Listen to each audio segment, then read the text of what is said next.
안녕하십니까, 유니브클래스 윤민입니다. 지금은 한창 겨울방학 동안에 다음 학기를 위해서 준비하는 기간일 텐데요. 자, 이제 2026학년도 07년생들의 시기가 찾아왔습니다. 처음으로 고3으로 올려 보내는 부모님의 근심과 걱정이 많으실 거라고 생각합니다. 오늘의 컨텐츠는 사탐런입니다. 2025학년도에는 가장 큰 이슈 중에 하나가 바로 사탐런이었거든요. 부모님들 사탐런이라고 혹시 들어보셨나요? 자연계 학생이 등급, 표점, 합격의 이유로 자연과학을 선택하지 않고 사회탐구로 선택하는 상황을 사탐런이라고 합니다. 그럼 왜 학생들은 사탐런을 할까요? 자연계 학생들한테 사탐을 선택하는 것이 유리한 걸까요? 자, 이 사탐런이 과연 어떠한 영향을 주고 유리한지 불리한지에 대해서 정확하게 설명을 드릴 건데요. 가장 최신 정보를 이용해서 사탐런 고민이 있으신 분들은 바로 이 영상 하나로 끝내시기 바랍니다. 자, 그러면 25학년도 이 사탐런으로 인한 영향이 어느 정도인지 한번 보도록 하겠습니다. 2025학년도 수능 평가자의 탐구 응시 비율을 보면요, 사탐은 26,593명이 증가했고 과탐 같은 경우는 41,932명이 감소했습니다. 사탐 하나, 과탐 하나 선택한 학생 같은 경우는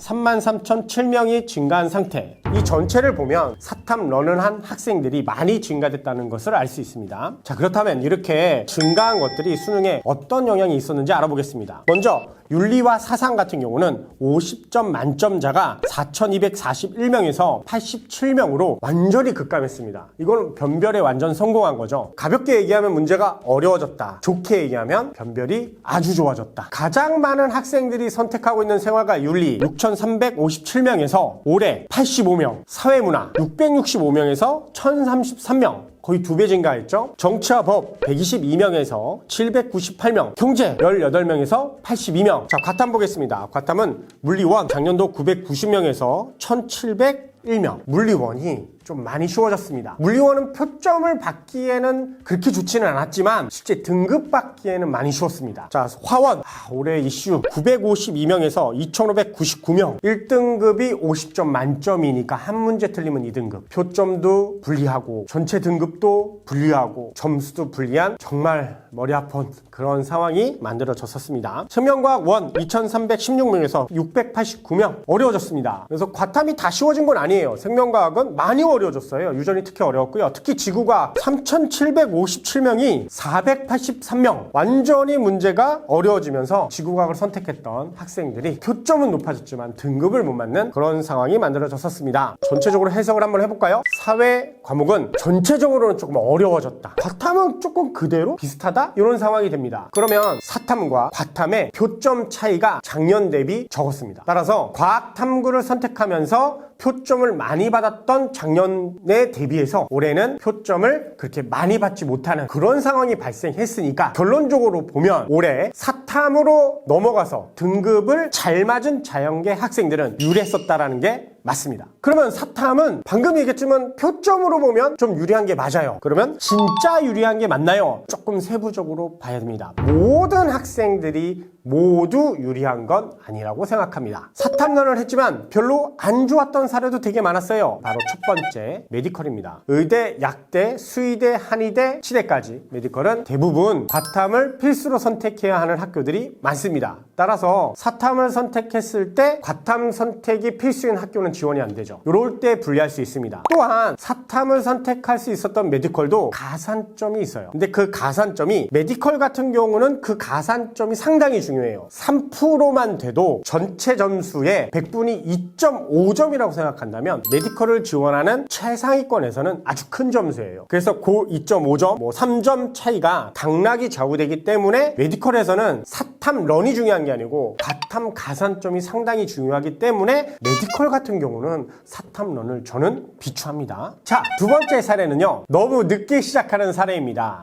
9평 이후의 사탐 선택. 이건 좀 위험합니다. 아무리 사탐이라 할지라도 생활과 윤리 난이도를 높이면요, 문제가 어려워져요. 대부분의 과목들이 사회탐구라 할지라도 적당한 시간과 적당한 모의고사와 적당한 개념 완성은 필요합니다. 사회탐구 선생님들이 누누이 말씀드리는 거, 사탐 쉽게 보지 마라. 봐라 이거 아니겠습니까? 근데 구평 이후 9월, 10월, 11월 거의 2달이나 2달 반 만에 사탐 한 과목을 끝낸다? 저는 조금 위험하지 않을까라는 생각이 좀 드네요. 따라서 너무 늦게 시작하는 사례로 조금 망한 케이스가 있습니다. 자, 세 번째는 과탐 하나, 사탐 하나를 선택했는데 그래서 2과목 가산점일 때 불리한 경우가 있을 수 있습니다. 이 공대 같은 경우 주로 많이 일어나요. 물리 1, 생윤 선택했을 때 물 1에서는 가산점을 받는데 사탐은 가산점을 못 받아요. 그리고 마지막 사회탐구의 난이도 변별에 따라서 사회탐구도 점수가 안 나오는 경우가 존재합니다. 생윤이 어려웠어. 그래서 좀 망한 케이스가 좀 있어요. 근데 사문을 선택한 애들은 성공한 케이스가 꽤 많습니다. 따라서 사탐론을 할지라도 막 선택하는 게 아니고 나한테 맞고 잘할 수 있는 과목을 선택했으면 좋겠습니다. 자, 그러면 사탐론은 어떤 학생들에게 추천합니까? 라고 질문을 한다면요. 일단 첫 번째, 과탐을 너무 못하는 학생. 당연하겠죠. 앞으로의 수능도 표점에 대한 변별력 때문에 사탐의 표점이 과탐의 표점에 비해 그렇게 불리하지 않다는 게 올해 나타났어요. 물론 내년에도 그렇게 될까? 100% 확신할 수는 없으나 현 시점에서 보면 국영수는 작년도의 변별력을 올해 못 줬잖아요. 그럼 내년은 줄 거예요, 분명히. 어느 정도 줄 거라고 예상을 하거든요. 왜? 올해 국영수 변별력이 없었으니까 내년에 줄 거 아니야? 그럼 당연히 과탐, 사탐에 대한 변별력은 줄 수밖에 없지 않나? 두 마리 토끼를 다 잡을 순 없습니다. 정말 어려운 거예요. 하지만 실질적으로는 사탐하고 과탐의 표점의 변화는 그렇게 주지 않지 않을까? 따라서 올해 사탐을 선택하는 사탐런은 최상위권 메디컬 그리고 스카이를 과탐을 잘하는 학생들을 제외하고는 중상위권이나 하위권에서는 한 번쯤 고민해 볼 수 있다라고 생각합니다. 그리고 가산점이 있어요. 과탐의 가산점이 3%,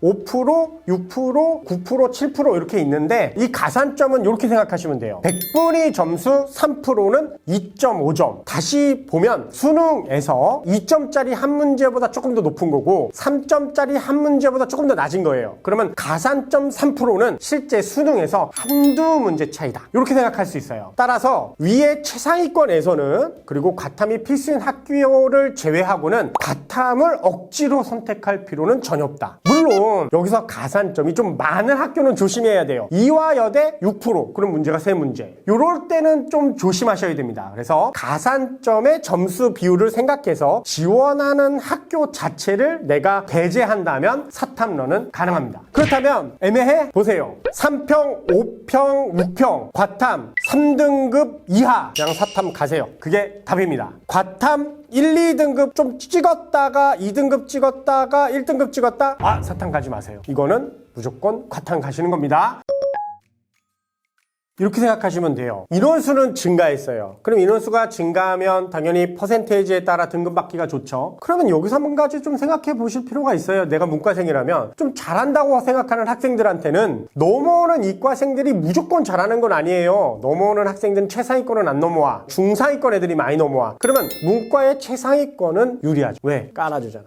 이게 중요하죠. 좀 사탐을 못하는 학생들한테는 솔직히 많이 안 좋습니다. 그렇게 생각하면 좋겠습니다. 자, 이제 마지막으로 최저 얘기를 안 할 수가 없습니다. 정시를 보는 학생들이 내가 과탐이 3등급이 안 나와. 그럼 사탐 가자고. 오케이. 근데 최저는 어떨까? 사탐런이 많이 발생하는, 아무래도 올해도 발생할 것 같은데 그러면 남아있는 학생에서 등급 받기가 쉽지가 않아요. 특히 메디컬이 최저가 많잖아요. 메디컬의 최저를 맞출 때는 최저만 바라면 사탐런이 답입니다. 진짜 중요해졌어요. 그래서 올해 예시를 보면 제 학생 중에 내신이 1.7이었어요. 계명대학교 의대, 대구 카톨릭대학교 의대, 영남대학교 의대를 모두 합격합니다. 왜 이런 일이 발생했냐? 이 세 학교가 최저가 높아요. 그럼 무슨 일이야? 올해 의대 최저 맞추기 정말 힘들었구나. 사탐런 때문에 과탐 자체 등급 받기가 너무 힘들어. 거기다가 등급은 못하는 애들이 많아야 받기 쉬운 거예요. 인원수도 많아야 되지만 못하는 애들이 많아져서 내 밑에 깔아줘야 되는데 못하는 중상위권 하위권 애들이 사탐으로 다 넘어갔어. 그 밑에 깔아주는 애가 없어. 그러니까 좀 잘하는 애들만 남았어. 그럼 등급 받기 너무 힘들어요. 이렇게 되기 때문에 올해 의대 4합5라는 최저를 맞추는 학교들 최저만 맞추면 들어가는 케이스 너무 많았고 고대 4합 8을 맞추면 2.8 합격 케이스도 있습니다. 이런 식으로 최저를 맞추 갖추는 상황에서는 사탐런 꼭 생각하셔야 됩니다. 자, 오늘은 2025학년도의 결과를 가지고 2026학년도 사탐런 어떨까라는 내용으로 제가 이야기를 해봤습니다. 결론은 사탐런이 무조건은 아닙니다. 상황에 따라 고민해보고 결정을 할 수 있는 그런 케이스가 많다. 한번 꼭 고민해보자 라는 결론을 지을 수 있었습니다. 사탐론을 고민하시는 학부모님들에게 도움이 되셨으면 좋겠습니다. 자, 마음에 드셨다면 구독과 좋아요 부탁드립니다. 감사합니다.